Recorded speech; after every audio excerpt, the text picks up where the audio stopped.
Hello everybody, this is Dr. Thunder.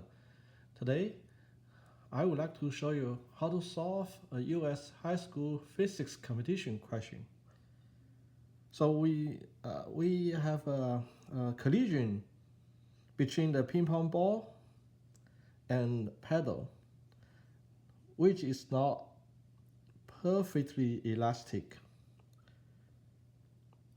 So suppose that if a player holds a paddle still and drop a ball on top of it from any height h, it will bounce back to the height h/2 because it's not elastic.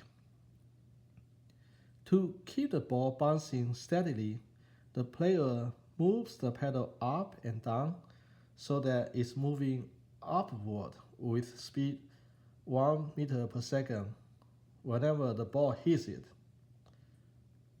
So the question is that what is the height to which the ball is bouncing? So we want to find out the h. So let's analyze the process step by step and write some formulas, and then we solve the question from these formulas. So first, assume that the paddle is still, then its reference frame is the same as the Earth. So the ping pong ball draw from a height of h. So right before the bouncing, the speed will be v, and then we can get a v from this equation. So the kinetic energy is equal to the gravitational potential energy. Then after the bouncing, the ping pong ball loses some kinetic energy. So now the speed becomes v prime, and then this v prime can make the ping pong ball raise again to a height of only h/2. So there's another equation. And so from these two equations, we can get this relation between the v prime and v, which is v prime equal to square root of 2/2v. So that's denoted as equation 1.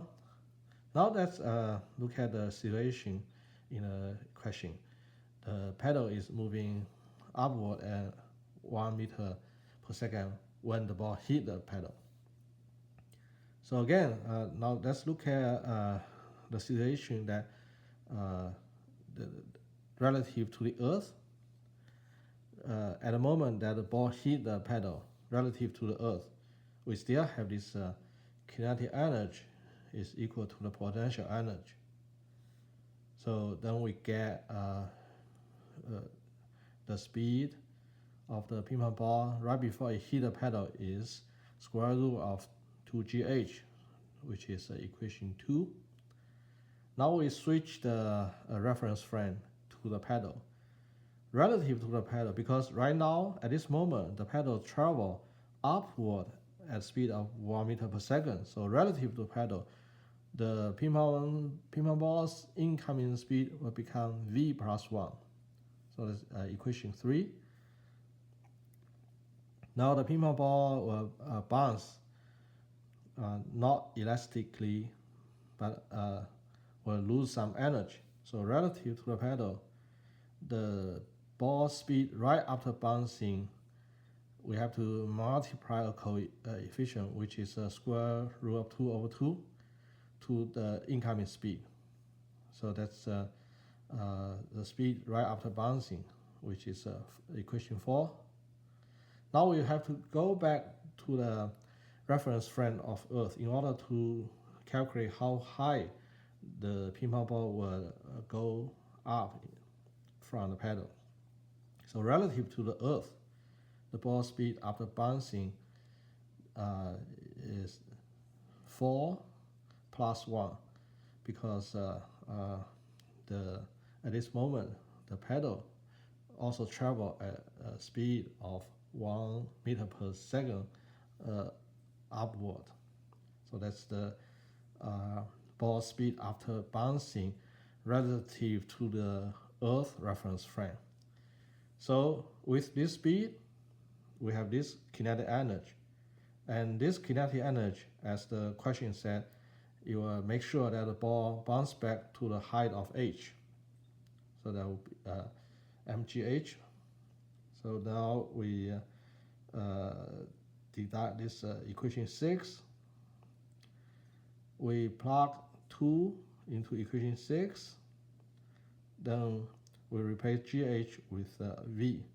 So we have this relation for v, and then we take a square root on both sides, and then we get this equation, and then it's not difficult to solve that v eventually is equal to 5.8284, which is unit is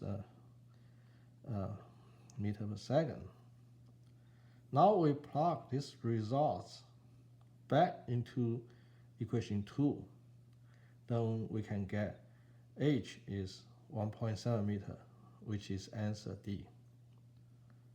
So thank you for viewing. If you like my video, please comment, like, and subscribe.